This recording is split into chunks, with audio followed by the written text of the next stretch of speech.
আমরা তো মুসলিম। মুসলিম হিসেবে আমাদের একটি পরিচয়, সেটা হলো আমরা অবশ্যই আল্লাহর হুকুম মেনে চলব। এর বাইরে আমরা কোনো কাজ করতে পারবো না। আপনার যত ইচ্ছা থাকুক না কেন, আপনি আল্লাহর অনুমতি অর্থাৎ হুকুমের বাইরে কোনো কাজ করতে পারবেন না। যদি আপনি সত্যি মুমিন হয়ে থাকেন, তাহলে আজকে একটি বিষয় আমি আপনাদের জানিয়ে দিতে চাই। আজকে 2025 সালের ডিসেম্বর মাসের 31 তারিখ, অর্থাৎ যেটা 31st নাইট হিসাবে অনেকেই উদযাপন করে থাকেন।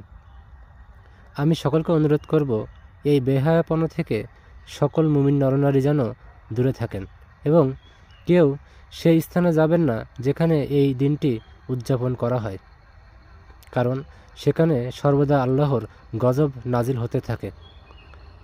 কখন কি হয়ে যায় বলা যায় না। যদি সেখানে আপনি যানও, তাহলে যদি কিছু ঘটে যায়, অর্থাৎ আপনি যদি সেখানে মারা যান, তাহলে আপনি কিন্তু বেঈমান হয়ে মারা যাবেন। আমরা কিন্তু কেউ চাই না বেঈমান হয়ে মারা যায়। আল্লাহ তাআলা আমাদের সকলকে বোঝার তৌফিক দান করুন।